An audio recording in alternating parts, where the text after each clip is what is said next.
Good evening, everybody, and welcome to Conversations Cafe, the last Conversations Cafe of 2020. Thank you so much for joining us in what has been a wild and rocking year. Certainly interesting, certainly challenging, certainly all the feelings that you can imagine. Conversations Cafe began in 2019, but in 2020, we went into another new endeavor and new frontier as we went from a monthly live recorded podcast into a weekly digital live stream. And even though there was a lot of adjustments and a big learning curve, I am so proud of the way our amazing team at Hope for the Day has been able to adjust and adapt, just like so many of us in our communities around the world. We've had to sometimes very painfully make adjustments and adaptations to try to get through what has been an absolutely tumultuous and tenuous year for us. And tonight isn't about the horrible parts of what's been 2020, but really about celebrating the wins, as few and far between as they might have been, and celebrating the ever-going struggle to trying to thrive and not just survive. This year we were tested more so than any other time. And as Conversations Cafe became a weekly experience as opposed to monthly, I think that also changed the shape for at least myself and my compatriots at Hope for the Day as we produce. This is a place that became a little bit of a touchstone in the seemingly everyday and daily oscillations and changes and eruptions and disruptions that would happen week to week as we've been trying to live through. And the fact is that Conversations Cafe has been an exciting experience in which we got to explore conversations, sometimes by our choosing, platforms and intersections that we wanted to shed light on and not just tokenize. We wanted to, visit and revisit and have guests on, sometimes the same guests on, to expand conversations instead of it just being one and dones.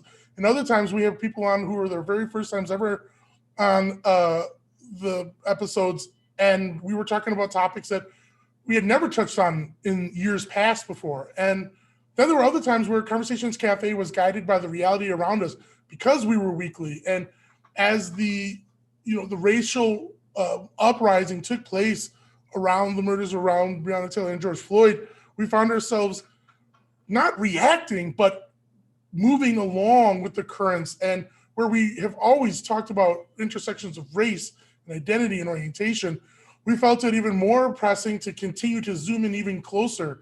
And the topics that have been shaped over the past year, always trying to focus on how our community is impacted by mental health. Because when we talk about proactive suicide prevention at Hope for the Day, this is about normalizing conversations.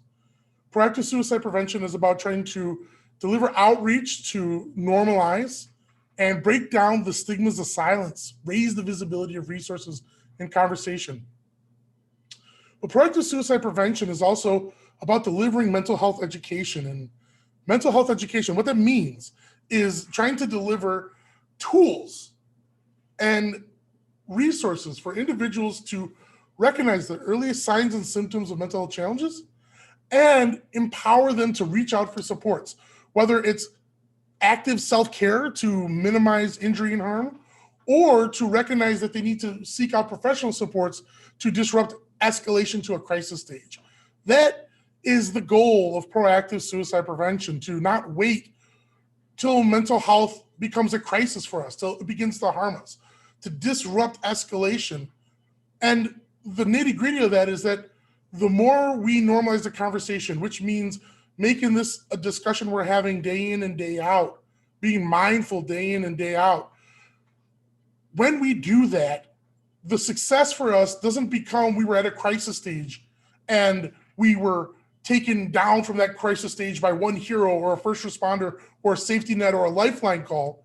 Instead, our success stories is that when we face challenges, we recognize there are struggles, when we see that there might be something with our genetics and the composition and developments within our body, we don't conceal them. We don't wait until they dominate our lives and complicate our interactions and ruin our abilities to enjoy day-to-day living. Instead, We reach out for supports, whether it's the equivalent of putting an ice pack on a sprained ankle or going to the doctor when you've broken your leg. We feel and know how to go out and get support. And the problem is that even when someone recognizes something is wrong, the biggest obstacle tends to be the ability to reach out and communicate. Because there are these walls, sometimes mountains, sometimes curtains of what we call stigma, things we don't say, things that keep us silent. And they look different for each and every one of you. And if you've been listening and engaging with us over the year, you have gotten the chance to learn how stigma and that silencing effect can look different based on your age and your ethnicity, based on the intersections of your gender and identity and your sexual orientation.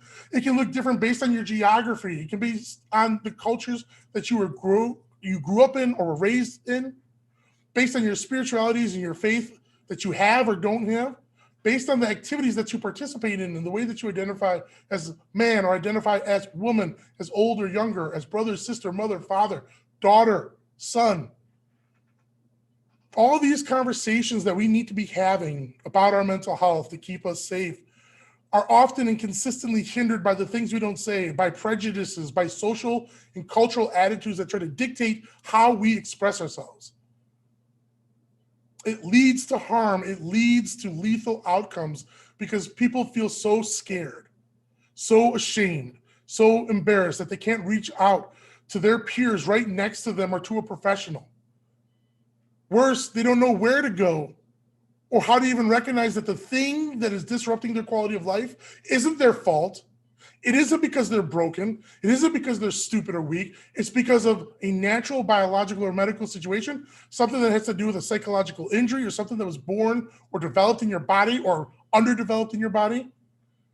And you're not broken and you're not weak and you're not this human being that's at fault for your struggles. More importantly, you're not alone. Inside of that huge world, that universe of silence, we can disrupt, challenge, and confront all those things by normalizing our conversations, by educating our peers, our friends, our brothers, our sisters, our mothers, our fathers, our sons and daughters, how to recognize that it's okay not to be okay. And this is how we can save lives.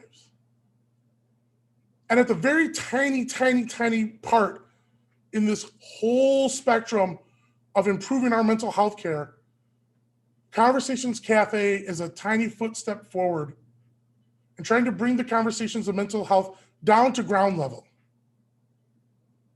We do these intersectional communications because, as our founder, Johnny Boucher, likes to say, we want to meet people where they are and not where we assume them to be.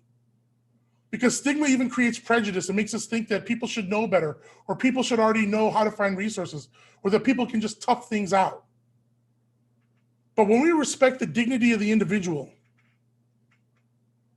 when we take each person on their own and believe that when they say they are not okay, then we can engage a real conversation, because prevention starts with a conversation that we're not having.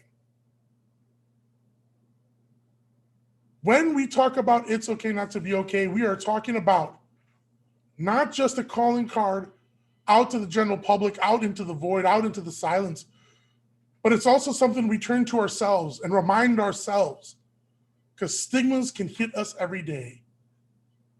And so we wear it on our shirts, on wrists, on beanies. We put it in our social media. We put it everywhere because that's part of normalizing the conversation. I'm so proud of the work Conversations Cafe has done as one programming tool in the bigger nexus of Hope for the Day's platforms. These platforms that provide intersections into the community to talk about mental health. Things like 86 The Silence, things like Project Red Team, things like Team Thrive, all platforms that you have got to engage with here on Conversations Cafe. We've talked with people from dual diagnosis, cancer survivors, people who have lived with different sorts of physical impairments. We've talked about how identity and orientation can impact your quality of life. We've talked about how ethnicity and the experiences of living, whether it's systemic racism and ongoing oppression. We've learned how mental health has no prejudice and connects to each and every one of us. In Conversations Cafe, that very small part of the bigger Hope for the Day programming output is designed to help build this proactive prevention goal. And over the course of this year, we have been proud to produce nearly 36 episodes, 54 plus hours of content exploring these conversations. And tonight, we're going to keep it pretty simple. We've got a little bit of a best of greatest hits compilation that we're going to leave you with tonight.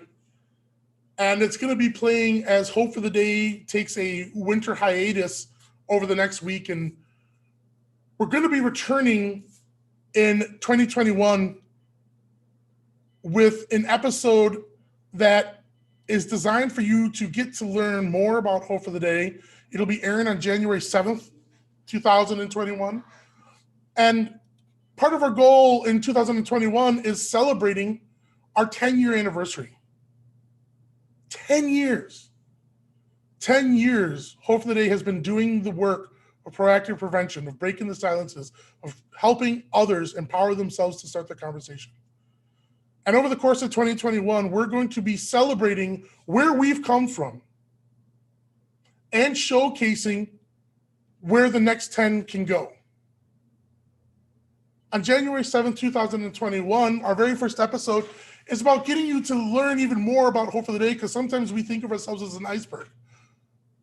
We have such an amazing team that's produced such amazing programming that sometimes people don't get to see everything that we're doing. And we wanted to use Conversations Cafe to shed light on that and showcase that.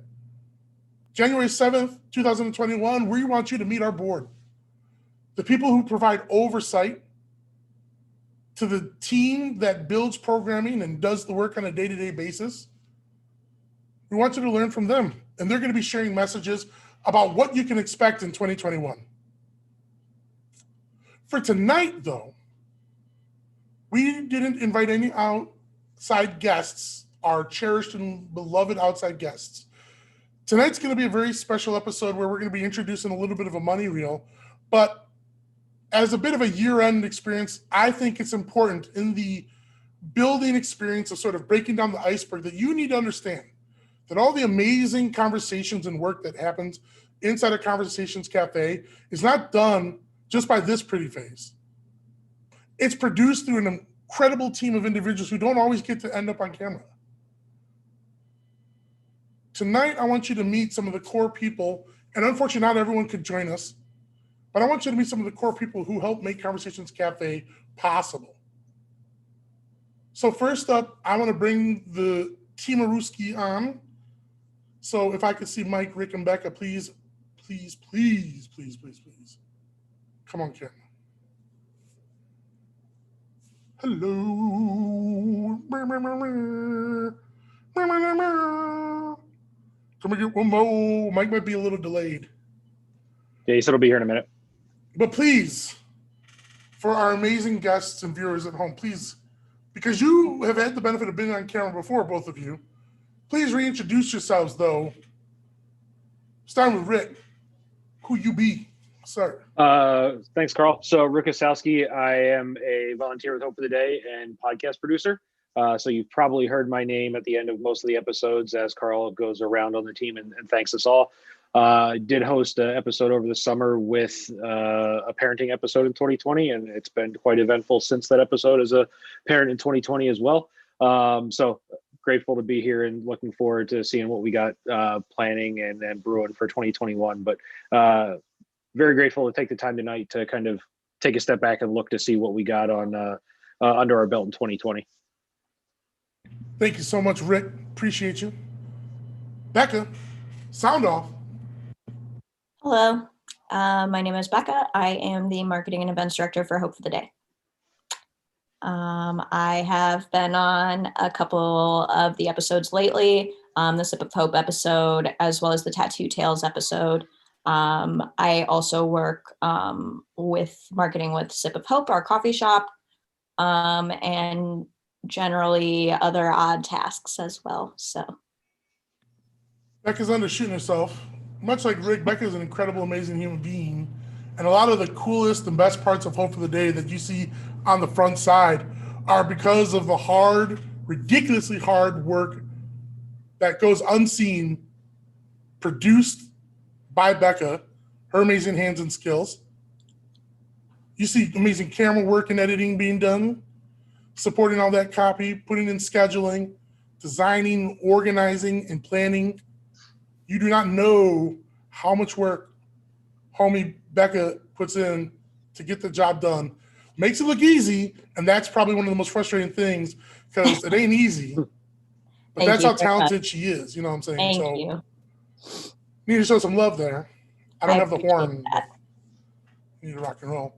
And that also goes for Rick too, because why we wanted to have everyone on camera is sometimes we have repeat guests, and as we go into 2021, we're going to be bringing in a whole new host of folks. So even though you'll meet some of the folks who joined us this year, part of the goal is, you keep moving forward and you keep growing, and you want to bring on brand new faces and whole new voices, because there's a lot of folks who got a lot of things to say and share about mental health.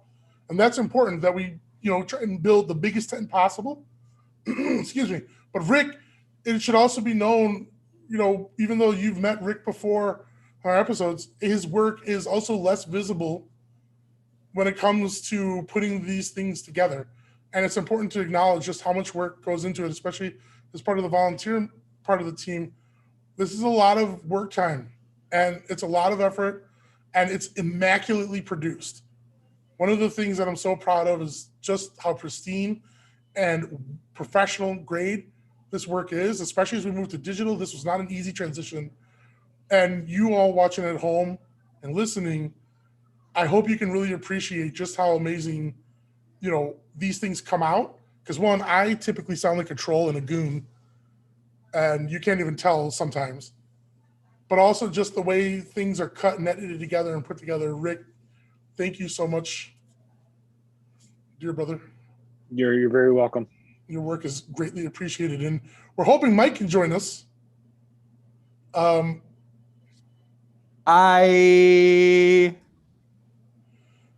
Mike, can you hear me? Yeah, we can hear you're you. Good. Talk to us, brother. I was so sorry. I'm glad to be able to be here. It's been a very busy day. We stay busy, this Hope for the Day bunch, and we got to educate so many people this year. We got to do so many cool things through platforms like Conversations Cafe. We got to do Breathe for Hope this year. This vision from a community member perspective, two wonderful human beings, Britt and Nicole, taking an idea, bringing it to us, saying we love what you do. We want to do yoga and mindfulness where it's free, it's accessible, and it's got holding a space for where it's okay not to be okay. And we were like, oh yeah, let's do this. And we created it, and we got to do it this year. And we're just going to continue to grow on that next year, in addition to the other things you mentioned. So I'm sorry I was tardy to the party. Oh, no worries. So Mike, you talked about Breathe for Hope, and that sounds like it was one of your favorite things of 2020. Before we sort of go into how we'll finish off tonight, love to hear from both of you, Rick and Becca.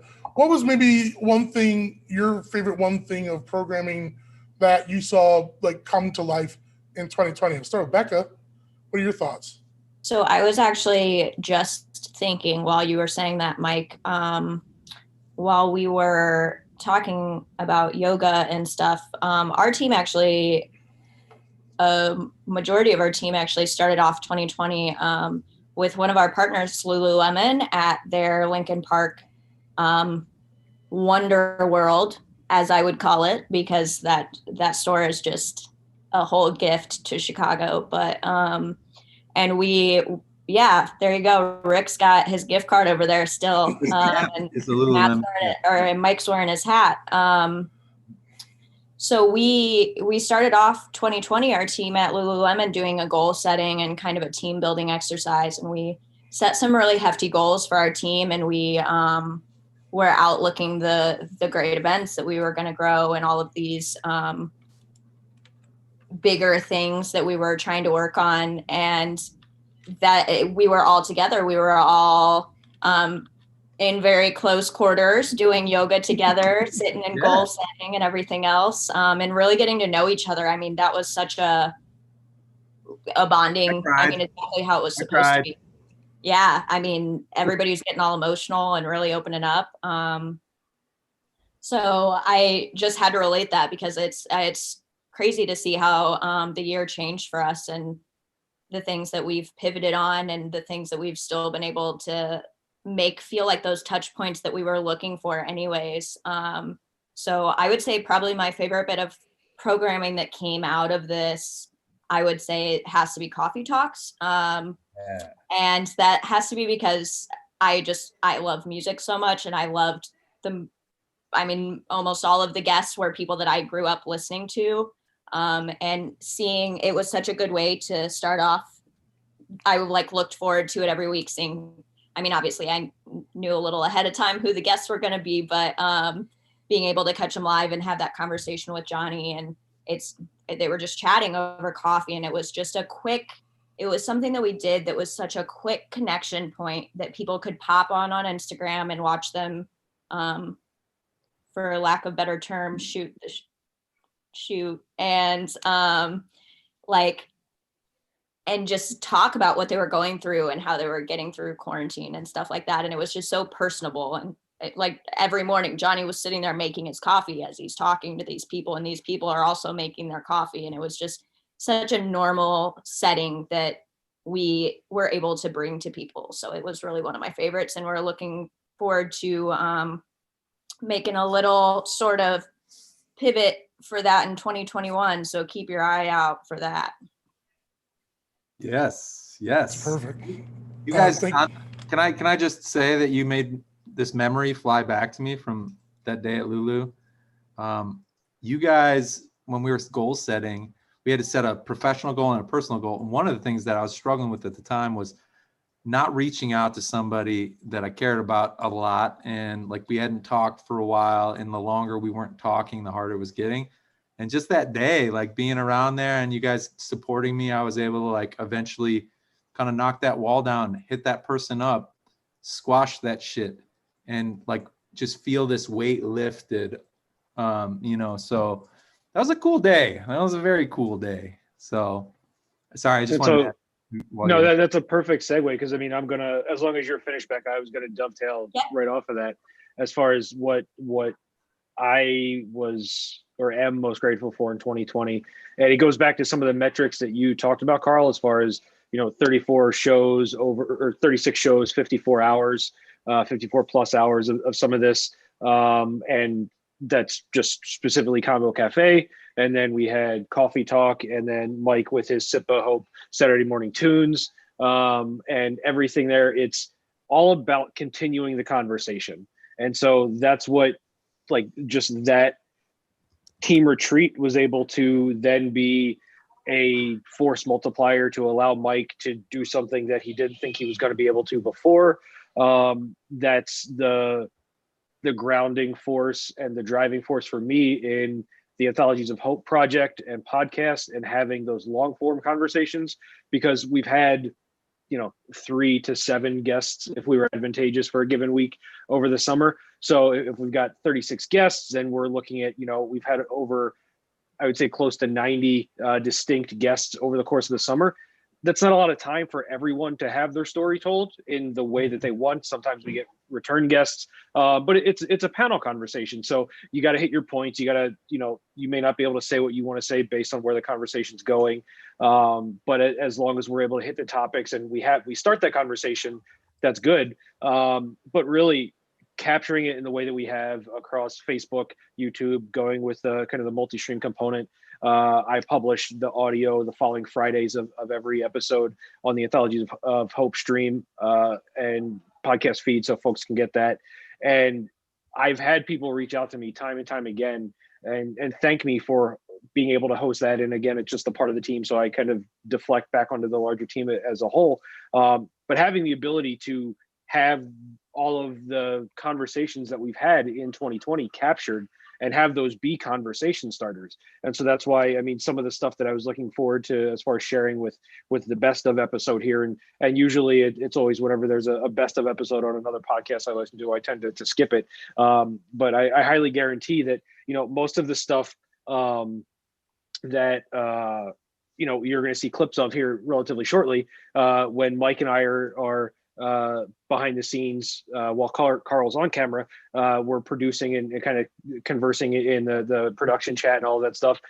A lot of these moments have brought us to tears in having this conversation, and it allows us to then continue that conversation, or we know we want to follow up with somebody to dig deeper. And just thinking of all the different topics that we've covered, that Carl, that you recapped so succinctly, it's been amazing to have all of that in our tool belt to use as just catalyst to have that conversation starter and continue the conversation and have them for jumping off points. And I mean, there's so many that I couldn't even recap any of them without kind of going into all of them. But just having it as just the wealth of knowledge that we shared amongst ourselves, both kind of with the community knowledge and then community conversation and experts and lived experience and folks doing the work and kind of running around and doing heavy lifting. And it's been an amazing conversation that we've had all year. So it's just the collective whole, and kind of, I don't take for granted the raw kit or kind of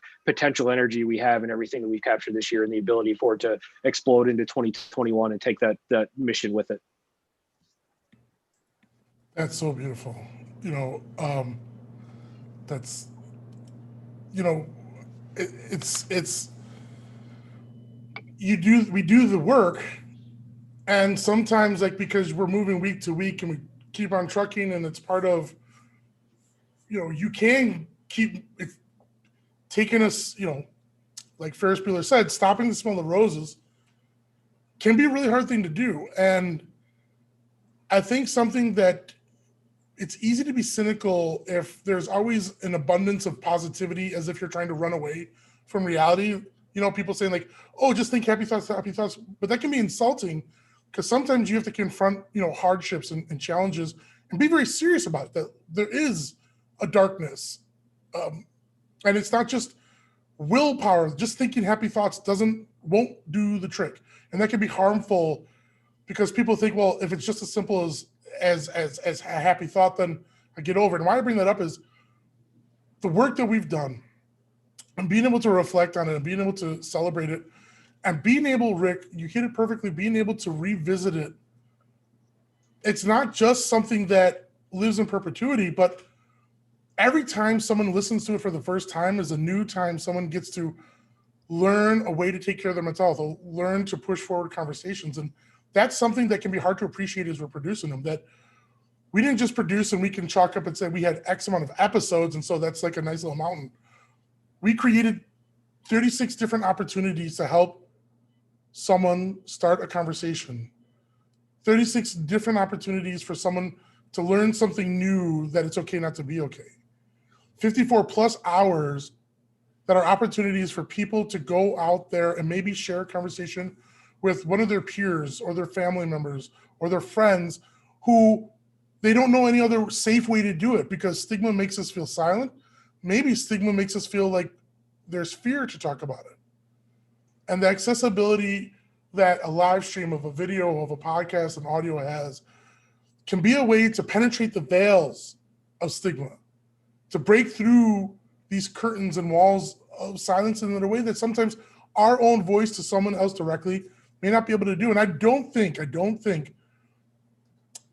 think it's an overstatement or being overdramatic that, especially in this sort of coronial reality that we're in, where the face-to-face engagement can't necessarily take place, that video and that audio becomes a tool in the vacuum of uncertainties that the pandemic has caused. And when we think about this, Conversations Cafe has been a platform to also talk about our other platforms, the other ways, because talking straight line, mental health in general, if there's a textbook, is fine on the general community side, but we have to meet people where they are, like our founder, Johnny, always says. And I can say something, and Mike can say something, and Becca can say something, Rick can say something, but sometimes for somebody to break through their own stigmas, they need to hear something from someone that they more readily can connect to. And it might be they look like them. And then other times it might be because they lived like them, which makes me think about Mike and some of the work that we've been doing over at PRT. Yeah, I just want to say those people watching live right now in the comments section on Facebook and on YouTube, but particularly on Facebook right now.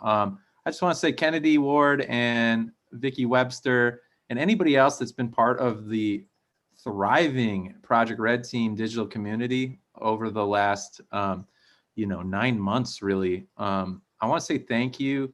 It's really great to see someone like Vicki, who had come to one of the earlier Conversations Cafe to share their perspective and chat with you at the coffee shop, in a live real setting with people just around you and having that energy in the room, till now, where Vicki continues to talk in veteran spaces and be able to connect with Project Red Team and all the people, the members of that community, active duty military, veterans of the military, spouses, family, support networks. It's really great to have seen this year us build something special. And I can't even put it into better words than what one of our team members, Kennedy Ward, said right here. And it was this: 2020 has been on X Games mode. Looking back on 2020 as a part of Project Red Team, we've done so much as a team full of friends, surrogates, volunteers, and my mind is blown looking back. And Vicki Webster hopped in and said, "Put me in, coach, hope for the day." So that's a little signal from Vicki. Vicki's going to be down to clown with Project Red Team. And just to be very clear to anybody that's listening now or in days future, Project Red Team is an education experience. It's an outreach experience. It is intended to be something that if you're a person that identifies at the intersection of military or first responder, or maybe you're just somebody that cares about military and first responder members, it's just going to be a very special place for you to get involved and you to raise your voice up so we can do this work in a more authentic way. And that's being kind of the next evolution of Hope for the Day's community education and establishing ourselves in more specialized programming to empower those voices and really be peer-to-peer on a whole different level for the years to come. So thank you guys being in the thread there. And I should also point out, Vicki Webster, we're talking about Vicki a lot right now. Vicki, shout out. Vicki Webster is as partner in prevention. She founded an organization called the Paul and Reginald Sewell Foundation in honor of her two brothers who died by suicide. And she does phenomenally amazing programming. I've had the honor of working on her, of being able to contribute on her to panels, discussions that she's facilitated, especially around the UIC campus and communities in Chicagoland. And that is important to talk about right now because Conversations Cafe is a vehicle where we can bring all these different voices together. But it's also a wonderful way for everyone to see that making an impact in your community, it doesn't require big flashy billboards. It doesn't require, going out and raising $1 billion, $1 trillion and doing some wacky thing for it. Being willing to start the conversation in your community space, regardless of its scale, whether that means you're talking to 2 people, 10 people, 100 people, this is how the actual work of prevention gets done. This is how we actually make the changes, is by changing the social policies around us. And there's no scale too small, because we understand we can go as large as we want, but there's no scale too small to start this conversation. Even if at the end of the day, Conversations Cafe helps you personally start a conversation for yourself. That's a win. That's a win for you. That's a win for the community. That's a win for all of us. We need you to be here, and we can't just leave it at, well, we, hope you get better. We hope, things will turn out fine.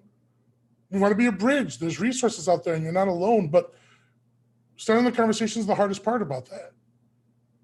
And if you look at all the different types of people who engage with Hope for the Day, we couldn't be any more diverse if we tried to be, if we tried to tokenize it. And that's because people can appreciate the truth of the message. But on the second part of that, we also do everything we can to empower individuals to make this message theirs. This is not us first. This is us together with everyone else. And especially in 2020, the whole "we are in this together," people started to get cringe about it because saying we are in this together could ignore disparities in resources and accessibility and things like that. And that's absolutely true. Should not be dismissed. So we tend to sort of walk away from saying we are this together. But I just, for the moment here, want to say we can do this together. And I want to say that again, we can do this together. We don't have to make enemies of each other. And that's really not nearly as big an obstacle as we don't have to think we're alone. I want to thank both the Conversations Cafe team. I want to thank everyone who's ever engaged with us as a visit, as a guest. I want to thank all of you watching right now. And if you engage this material in the coming days, weeks, future,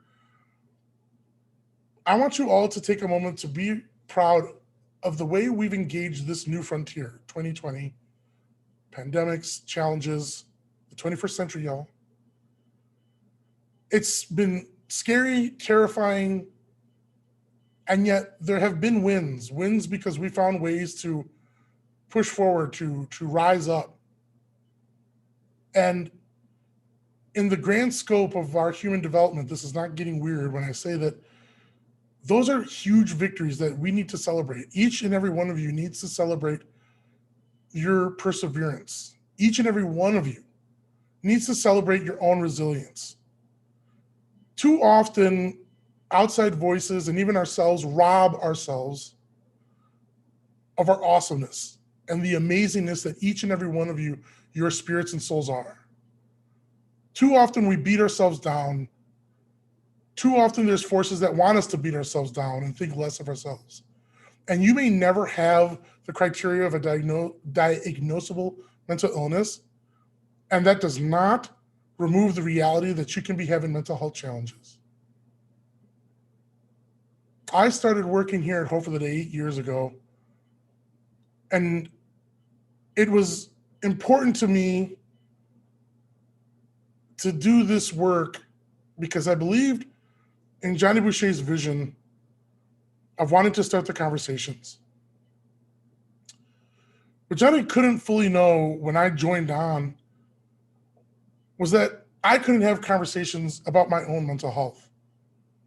But I believe that it was absolutely critical for me to join because it could be a way for me to give back. As someone who had been a suicide survivor that never talked about it, and I understand what silence is like, just as much as I understand what the black curtain of being convinced that it's always going to suck is like. There are no people you want to talk to because you're terrified to open your mouth because you feel like even if someone does listen, you will forever be labeled. You will forever be in a box that they will treat you like a head case. They will rob you of your identity and individuality, and you'll just be this black mark. And that's the best case scenario. Elsewhere, they'll think you're weak and broken, sad and pathetic. Or they'll just run away from it. And that's just if you fear what other people think of you, to say nothing of what goes on in your own mind. For those of you who have lived with challenges, you know what it's like to be alone with the worst thoughts possible. And even if you've never been there, I hope you can appreciate that seeing a thing like have hope, seeing a thing like it's okay not to be okay. Wandering around something like the internet and seeing somebody say it's okay to talk about suicide, it's okay to say that hurting is not the end, and that even if you have bad days, it's not locked in that it's a bad life. You don't understand something, that when it's really, really dark, you're desperate for anything. Anything. If you've ever listened to Kevin Hines, who was our keynote speaker at the Conversation Summit this last fall, tell his story about the actual day that he tried to complete suicide, he will tell you about getting on a bus and going to the San Francisco Golden Gate Bridge. And he will tell you that after years and years of struggling and concealing his pain, when he got to that moment, he made one last promise to himself. He says this in almost every video. He says that if just one person reaches out and asks how he's doing, he'll say something and he won't do anything. We lose more than 48,000 people in America alone to suicide. And I can't speak for every single one, and I don't have a statistical certainty, but I'm going to tell you, the amount of people that are so desperate just to have one person ask and check. And it's a silence because maybe if we don't live with mental challenges, we don't appreciate how hard it can be, because we live in a culture of concealment. And it's easier for me to put a smiling face on and make you think I'm fine than to open up the terrible wounds inside that run me low. And I'm not just saying that as in me personally. I'm willing to bet that there are millions of people who say the same thing.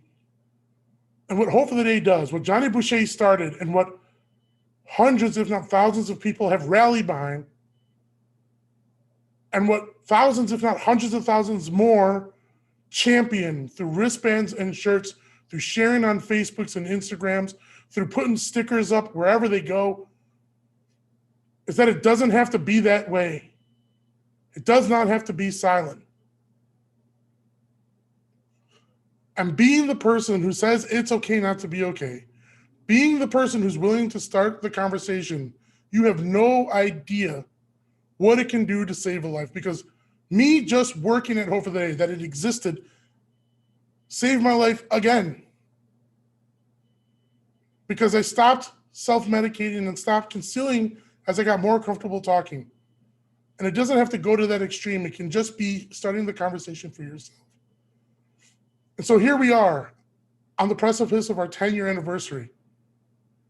And it's no longer just one person, our founder, Johnny, sharing this message. It's all of you watching right now. It's everyone you see on the screen. It's people in all 50 states, more than 26 countries, in more than 17 different languages, sharing that it's okay not to be okay. And we can't promise that we're going to stop suicide next year, but we can promise that we're going to try to educate and empower as many people as possible to start the conversations for themselves. And I cannot thank all of you enough for being with us in 2020 and for continuing to join us in 2021 as we take this mission to new heights and new evolutions. Society doesn't let us be in this together, but together we can do this, and we can build a network for change. And I want you all to know that each and every one of you has the power to do that. Each and every one of you has the voice and deserves to use that voice. And from the bottom of my heart,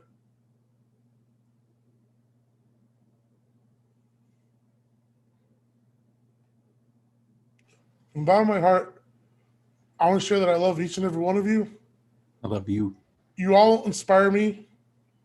I want to thank Johnny Boucher and Dave Kanicki, our founder and executive director, and our board. And I want to thank the entire Hope for the Day team. And as we sign off today, we have a little reel video celebrating what we've done. And as we go into the new year, make sure you take time to celebrate yourselves, because you deserve to be here. You're not alone. It's okay not to be okay. And together we can do this. I love all of you. Thank you. Love you too, man. And I'm going to cut away to this video that kind of will give you a little flavor of some of the conversations we've had. Not the full thing, but it'll give you the feels. So I love you, Carl. I love you, Rick. I love you, Becca. And I love all of you out there as well. So Love you guys.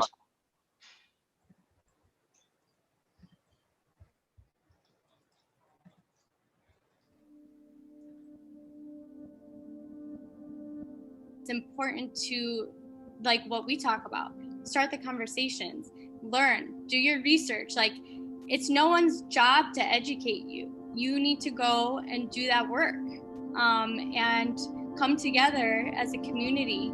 If you can breathe, you can meditate. If you can breathe, you can do yoga, because that is at the heart of what yoga is, I believe.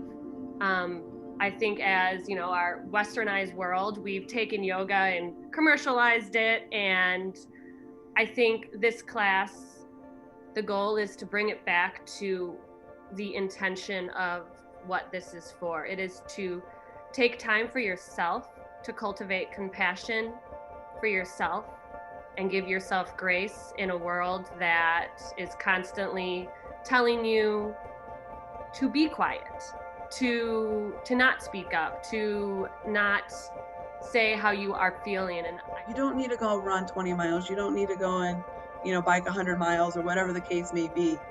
Start somewhere. And, it only takes one.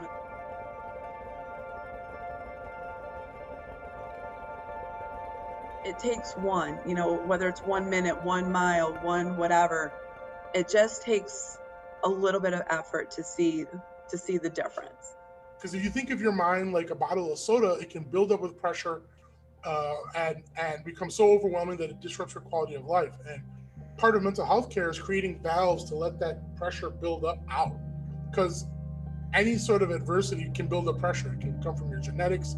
It can come from traumatic experiences that you're going through on a day-to-day basis. And I was worried about everybody except myself. Because I knew that I had a lot of people there for me. But even then with that, you still, especially on those dark days where you're not feeling great, you still feel alone. People get power mixed up with influence. We need to have a seat at the table, and when you're at that table, you got 2 ears and 1 mouth for a reason. Listen a whole lot more than you open up your damn mouth trying to act like you know everything. It's okay to be the light for somebody else, and this is how you do that, and this is how you can not only show up for yourself, but you can also show up for others. I think that it's more than just about survival, and I'm pushing my people to live. And that's when you know that it's a moment when people are trying to say, not only do we matter, but we deserve to live a beautiful life.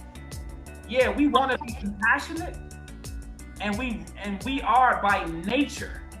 By nature, we are compassionate people, which is why us being pissed off is even more passion, because we're saying it's not civil unrest. We are tired. We are tired, and we want to be looked at as people that not only matter, but we are human.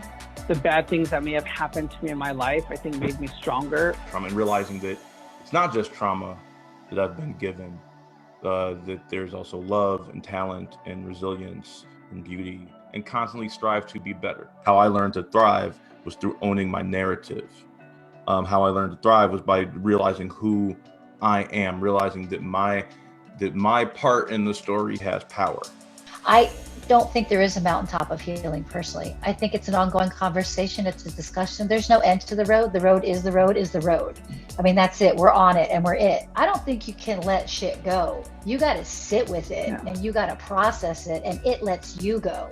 I think a lot of people miss those types of things. People think very much on the surface of what's happening.